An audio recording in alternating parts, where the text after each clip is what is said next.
YouTube? It's Seth here with Lost Legion TCG, here to do a deck profile on my Speedroids. We took these to a cash tournament last week. We got top 8 in it, went X1 in Swiss. I didn't expect to do that well, but the deck performed really well for me, so we're here to do a profile. Started off with the main deck. We played 3 copies of Speedroid Marble Machine. This is your main normal summon of the deck. Normal summon, search a Speedroid monster. 3 copies of Speedroid Car Turbo. Car Turbo is a free special summon as long as you control a wind. And then you can banish itself and another Speedroid from grave to give all of your winds 800. So it really helps for extending and for pushing for game damage. 3 copies of Speedroid Takatamborg. Old Burning Abyss players know what this does. It special summons itself if you control a wind. That's all they used it for. We actually use its second effect to tribute itself to special summon Speedroid Tuner from deck. And normally we're going to be special summoning Speedroid Den Daiko Duke, which is a 2-of. You can banish this from your graveyard to special summon a Speedroid Tuner from grave or from your hand. It's your extender, and the whole deck is basically extenders. A couple 1-ofs for Speedroids, 1 Speedroid Rubber Band Plane. You'll search this a lot of times off of your Link 2. It's also not bad to open as it's a free body when you special summon another monster. 1 copy of Speedroid Double Yo-Yo. This used to be a 3-of, now it's a 1-of for a very niche combo where you banish a 7 to search it or Terror Top. And then of course the 1-of Terror Top. Let's only play 1 Terror Top because, well, it's limited. And we wish we could play more than 1 Terror Top, but we can't. Non-Speedroid important cards are 3 Win the Wind Channeler. This card is insane. Not only as a search card, but as Ash Bait. You pitch it and another wind to search a monster with 1500 or less defense from your deck to your hand, which will 99% of the time be Terror Top. 3 copies of Red-Haired Hasty Horse. This is just an extender because it's a wind that can special summon itself. It allows you to make some of your blowout plays without normal summoning going second, and going first it's an easier way to get into your Link 2. It just specials itself if there's no other cards in the column. 2 copies of Dynatherium. You could just special it for free from your hand if you're going first because it's the only level 4 you really play, except for Double Yo-Yo. And if Double Yo-Yo's in your grave when you special summon this, you're doing your combo wrong. 1 copy of our Brick Mecha Phantom Beast Blue Impala. I've toyed around with Blue Impala or Warblerin. I've also considered Colt Wing, but Blue Impala is better right now because it's level 3, so it helps with your XZ plays. And then to round out the monsters is 3 copies of Ash Blossom and Joyous Spring. I feel like this is the most generic hand trap still. Has been since it came out. I thought about playing Imperm, but Imperm kind of sucks right now. That's it for the monsters. Onto the spell cards, which is the only in-archetype spell we play, is 3 copies of Speed Recovery. This is your monster reborn. It's not once per turn. And then the next turn, you can banish it from your grave to add a combo piece from grave to hand. It's incredible. 3 copies of Cosmic Cyclone. This is the deal mostly with the pesky virtual worlds because they're annoying and we don't like Very Fun Dragon. They banish their target. It's just our generic back row removal at this point. The card's really good. Some 1-ofs, Monster Reborn, Called by the Grave.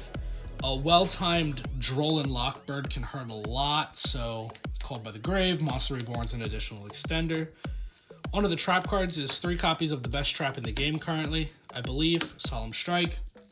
In my opinion, is the best trap card in the game currently.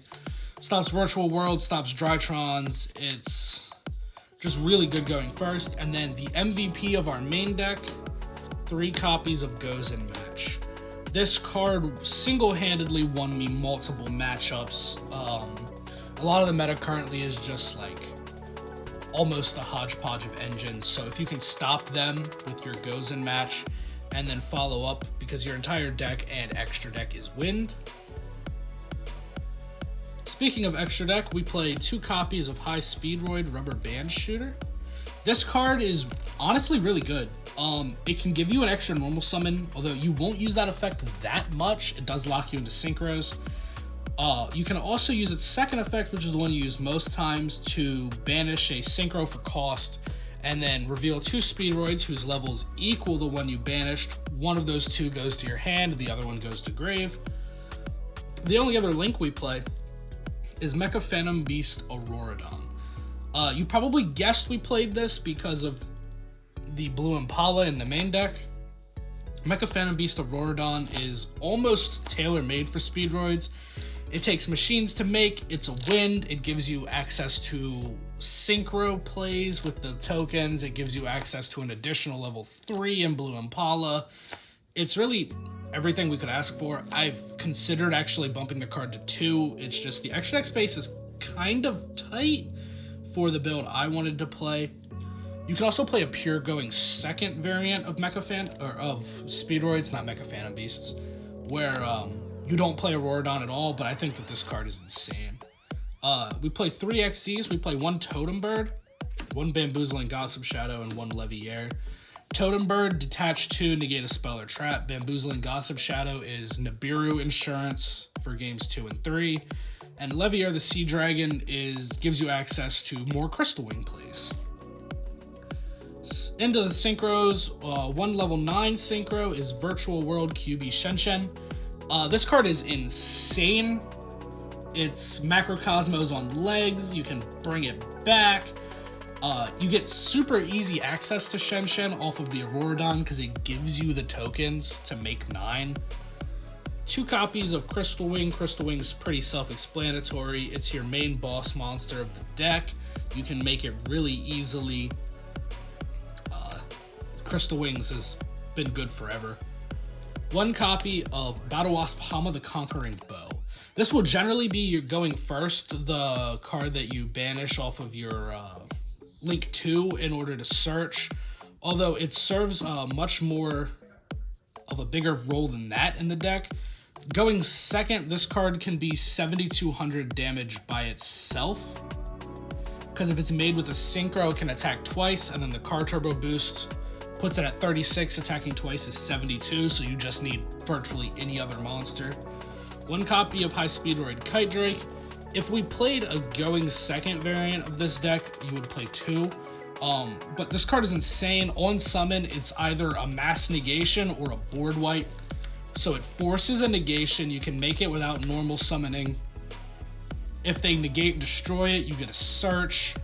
You can also send it off of if you're playing against Dogmatica, you can send your Kite Drake to search your Terror Top or whatever. It's an insane card. I wanted to play 2, don't have the room. 1 copy of Wind Pegasus Adding Mister. You can also send this off of the Dogmatica matchup. It's just it's a level 7 mostly to banish for the very niche combo where you want to reveal Terror Top and Double Yo-Yo off of the Link 2. You will rarely summon it. I don't want to say never because I have summoned it, but very rarely will you ever summon this card. One you will summon a lot, though, is Adamancipator Risen Raptite. Level 6, which is super simple for you to make. It's a DD Crow. It's just really good. It's good for sniping Nyanyans out of grave. It's good for sniping the Drytron Ritual spell out of grave. 1 copy of Stardust Charge Warrior. This is boneless Ultimate Conductor Tyranno. Attack everything. You get to draw a card too, which is cool. So sometimes you'll do that as a stepping stone into your Shenshen to replenish resources. The last card in the extra deck is 1 copy of High Speedroid Hagoita. This is a very important card in the deck as it allows you to make double Crystal Wings significantly easier, and it's our only level 5 synchro. So Hagoita can just summon itself back from grave if you have a Speedroid tuner. It is once per turn, but it doesn't banish itself when it leaves the field, so next turn you can just do it. It's really good. It gives you double access to double Crystal Wing. That's it for the extra deck. I'm not going to show a side deck today. because side decks are very specific to what you're playing, who you're playing against. That's it for the profile today, guys. Thanks for tuning in and watching me profile a very odd, obscure pet deck of mine. I love this deck so much. I have a ton of fun every single time I play it. I will be doing a combo test hand video for this deck, so keep a lookout for that. Make sure to hit the like button, subscribe, leave a comment, tell us what you'd like to see. It really helps us out. Until next time, this has been Seth with Lost Legion TCG, and thanks for tuning in.